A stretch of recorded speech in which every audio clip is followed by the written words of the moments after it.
Chapter 45. I make the choice of reason.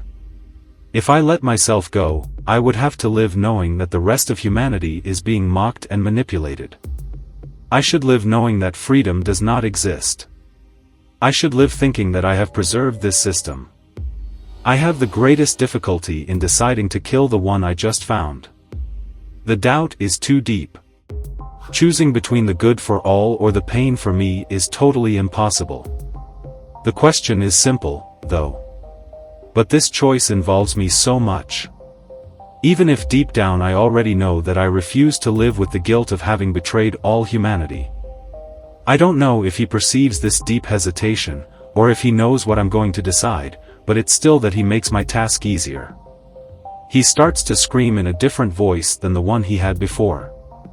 It is even more serious and makes me feel real anger. I will not let it happen. I am not so weak as you think. He attacks.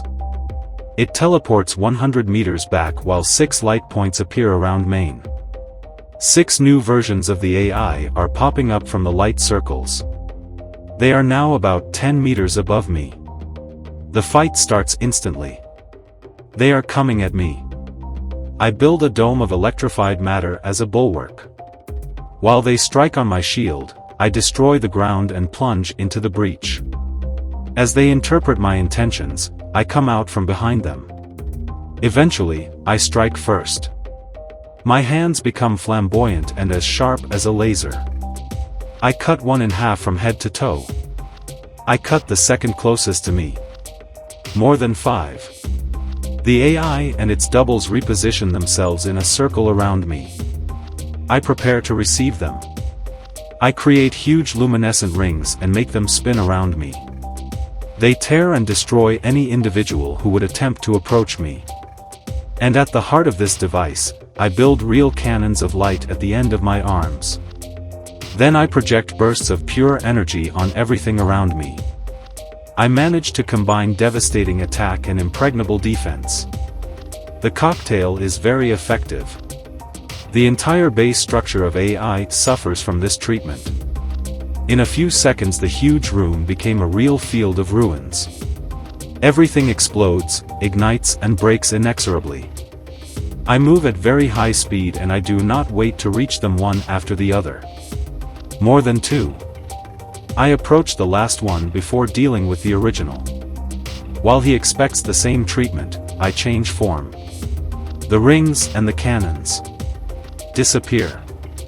And I evaporate to reconstitute myself right behind him. I grab him by his left shoulder and hit him with my right arm. I literally pierce him and lift his bloody body. He screams and shakes hysterically. I blow him up. Here I am, red with blood. I rush high to attract the attention of the original. As he is about to rush towards me, I disappear and rematerialize right beside him. I hit him in the face with such power that his whole body breaks in half. I immediately rip his head off his bruised skeleton. I hold him in the palm of my hand ready to finish him. Blood is flowing but he still speaks and says to me, "I don't understand how you do that. You're really a very special person." I answer with my head in the palm of my hand. "What do you mean? You understand that I have been in your head for a long time." "Yes. In fact, it still is. I still have a close connection with your mind. And what I've just understood. It's that you don't think your attacks.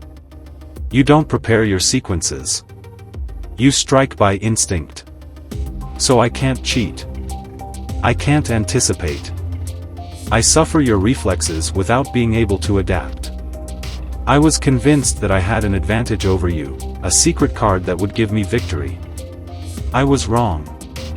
Finish me and finish your mother at the same time." A hologram appears to her left. I see my mother. I gradually create an energy ball in my hand. The skull in my hand is inexorably destroyed. And the minute that the last artificial neuron goes away, my heart is destroyed. The hologram is the ultimate horror. A flood of fire burns my own mother alive. Her cries will resound forever in my head. I won, but I lost so much. I have just lost a part of my soul and it will be very difficult to find it again. I literally collapse. I lie on the ground, crying and screaming in pain. Then, according to my internal clock, it will take me almost 3 hours to finally hear the messages of Clara. Gradually it brings me back to reality. The drama fades away enough that I can finally go back.